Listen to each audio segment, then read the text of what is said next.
We get a lot of people that's kind of what they're trying to explain. If they feel comfortable with the seller, of course, with the financials, with kind of the way they're doing things, maybe they can identify some areas to improve, but you can't necessarily change maybe the seller's ethics or how they were operating the business from a financial standpoint.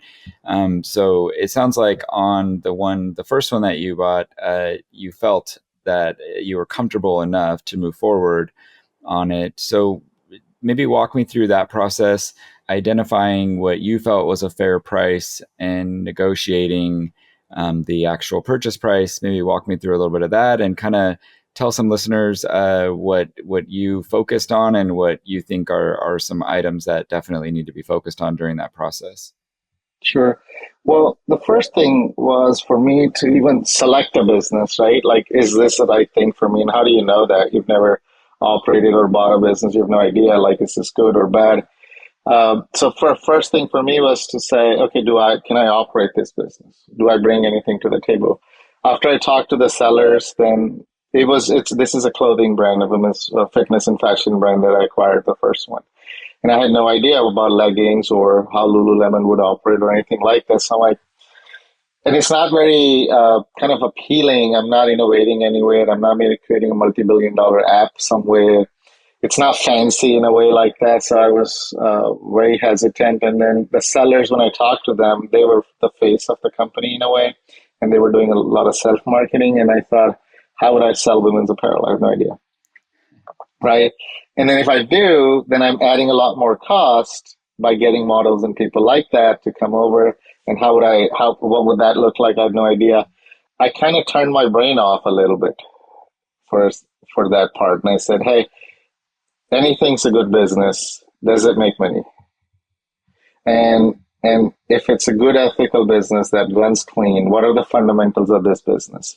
And it had a really strong foundation in customers. It had real good customer database. The customers were repeat customers. And I felt confident about, okay, there's a product and then there's a market. And they figured that part out. And that was a big part for me. So then I said, okay, well, that makes sense because the products are always very interesting. Certain times you don't know what to start with when you have a business, you want to acquire something. So I kind of turned my brain off and I said, I'm just going to go with it and then take a step at a time.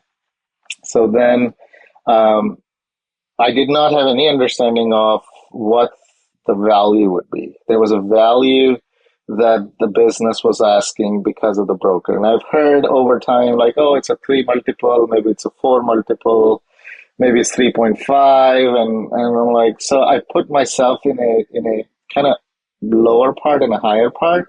And I said, I may feel more confident just kind of making $100,000 and then the bank has an X amount. So it's comfortable to me if I multiply by a 3 multiplier. And I came up with my number. And then on the top side was what they were asking.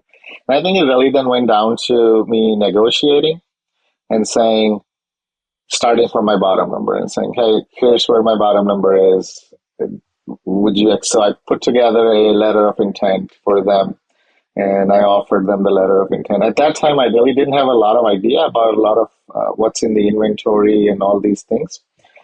So it's more like, do you like a house? How much would you pay for that house, right?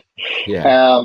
And then I realized that the more and more you work on something, you get attached to it. So the more I thought about this business, the more I was engaging with the brokers and things, and it became a little bit more, oh, maybe I want to do it.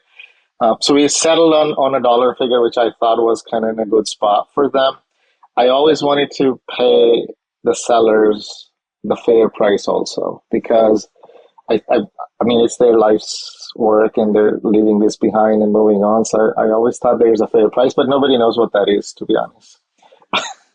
Then I had known that the bank would do some valuation and we'll find out. So I kind of did a leap of faith there and I said, okay, here's a price I feel comfortable. There's enough money left over based on what you're telling me. Thank you all for listening to Before You Buy or Sell a Business. If you found value in this episode, please follow the show, leave a positive review, and share it with someone. For more information, check out jaredwjohnson.com. We'll see y'all next time.